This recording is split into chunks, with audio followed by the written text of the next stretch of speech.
We want to welcome our viewers in the United States and around the world to our studios in Atlanta. This is the CNN presidential debate. This debate is being produced by CNN and is coming to you live on CNN, CNN International, CNN.com, CNN Max, and CNN Espanol. This is a pivotal moment between President Joe Biden and former President Donald Trump in their rematch for the nation's highest office. Each will make his case to the American people with just over 4 months until Election Day. Good evening, I'm Dana Bash, anchor of CNN's Inside Politics and co-anchor of State of the Union. I'm Jake Tapper, anchor of CNN's The Lead and co-anchor of State of the Union. Dana and I will co-moderate this evening. Our job is to facilitate a debate between the two candidates tonight. Before we introduce them, we want to share the rules of the debate with the audience at home. Former President Trump will be on the left side of the screen. President Biden will be appearing on the right. A coin toss determined their positions. Each candidate will have 2 minutes to answer a question and 1 minute each for responses and rebuttals. An additional minute for follow-up, clarification, or response is at the moderator's discretion.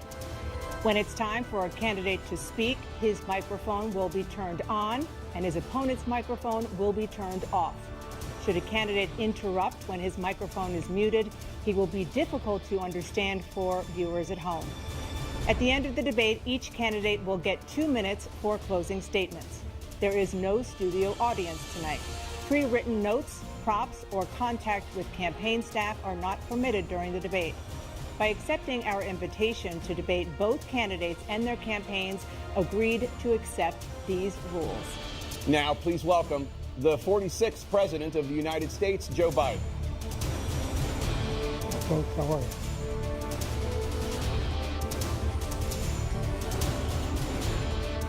Great to be here. Thank you. And please welcome the 45th President of the United States, Donald Trump.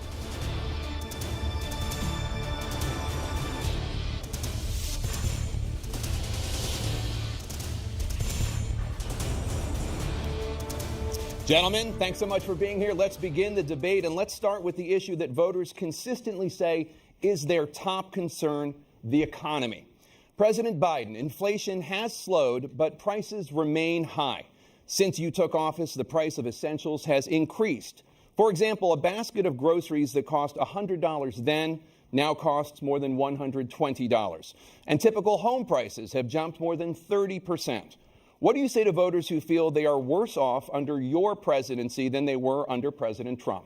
We got to take a look at what I was left when I became president, what Mr. Trump left me. We had an economy that was in free fall.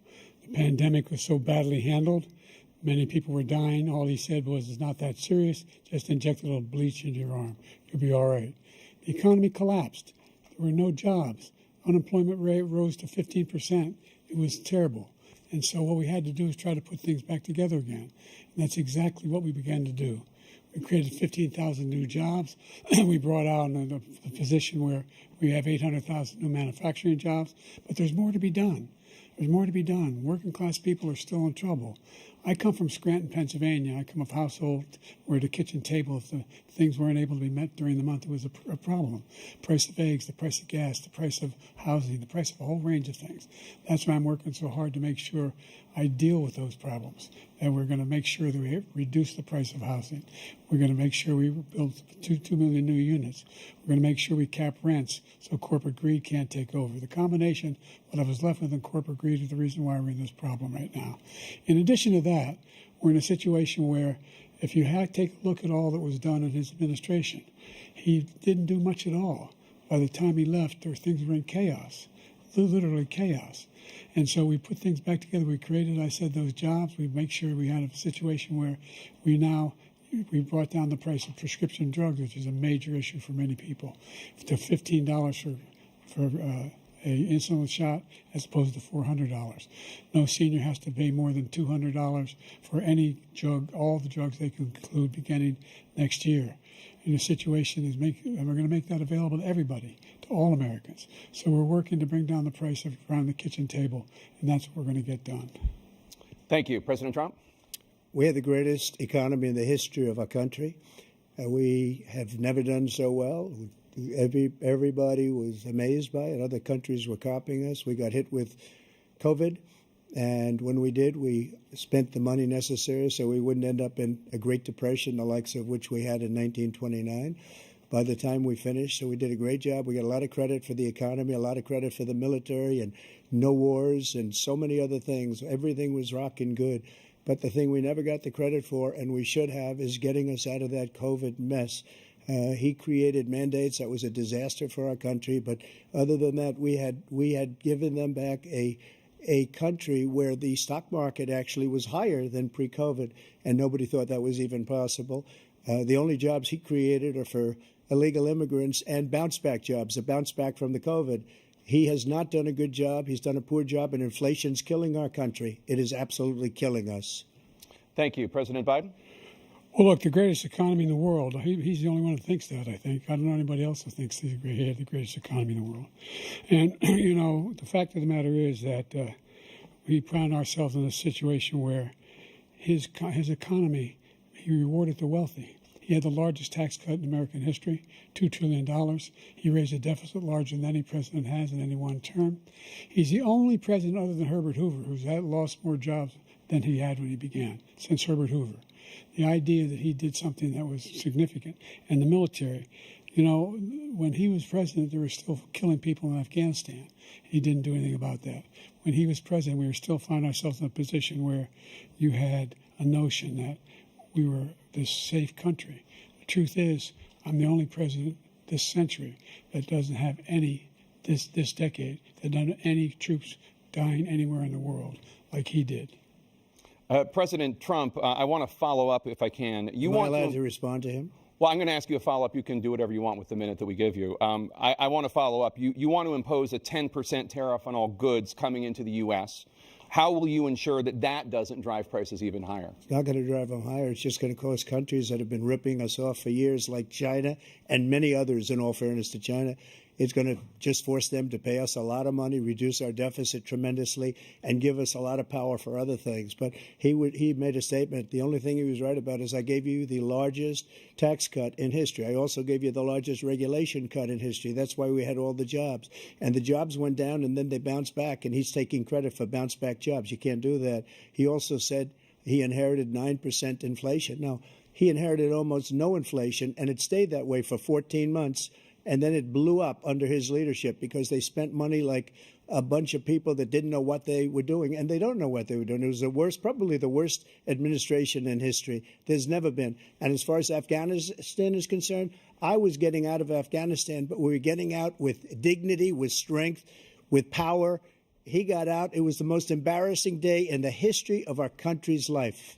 President Trump, over the last 8 years, under both of your administrations, the national debt soared to record highs. And according to a new nonpartisan analysis, President Trump, your administration approved $8.4 trillion in new debt, while so far, President Biden, you've approved $4.3 trillion in new debt. So, former President Trump, many of the tax cuts that you signed into law are set to expire next year. You want to extend them and go even further, you say. With the U.S. facing trillion-dollar deficits and record debt, why should top earners and corporations pay even less in taxes than they do now? Because the tax cuts spurred the greatest economy that we've ever seen just prior to COVID. And even after COVID, it was so strong that we were able to get through COVID much better than just about any other country. But we spurred, that tax spurred. Now, when we cut the taxes, as an example, the corporate tax was cut down to 21% from 39%, plus beyond that. We took in more revenue with much less tax, and companies were bringing back trillions of dollars back into our country. The country was going like never before, and we were ready to start paying down debt. We were ready to start using the liquid gold right under our feet, the oil and gas right under our feet. We were going to have something that nobody else has had. We got hit with COVID. We did a lot to fix it. I gave him an unbelievable situation with all of the therapeutics and all of the things that we came up with. We gave him something great. Remember, more people died under his administration, even though we had largely fixed it. More people died under his administration than our administration, and we were right in the middle of it, something which a lot of people don't like to talk about. But he had far more people dying in his administration. He did the mandate, which is a disaster, mandating it. The vaccine went out. He did a mandate on the vaccine, which is the thing that people most objected to about the vaccine. And he did a very poor job, just a very poor job. And I will tell you, not only poor there, but throughout the entire world, we're no longer respected as a country. They don't respect our leadership. They don't respect the United States anymore. We're like a third world nation between weaponization of his election, trying to go after his political opponent, all of the things he's done. We've become like a third world nation, and it's a shame. The damage he's done to our country. And I'd love to ask him, and will, why he allowed millions of people to come in here from prisons, jails, and mental institutions to come into our country and destroy our country. President Trump, we will get to immigration later in this block. President Biden, I want to give you an opportunity to respond to this question about the national debt. He had the largest national debt of any president in a 4-year period, number one. Number two, that $2 trillion tax cut benefited the very wealthy. What I'm going to do is fix the tax system. For example, we have 1,000 trillionaires in America. Billionaires in America. And what's happening? They're in a situation where they, in fact, pay 8.2% in taxes. If they just paid 24%, 25%, either one of those numbers, they'd raise $500 billion, I should say, in a 10-year period.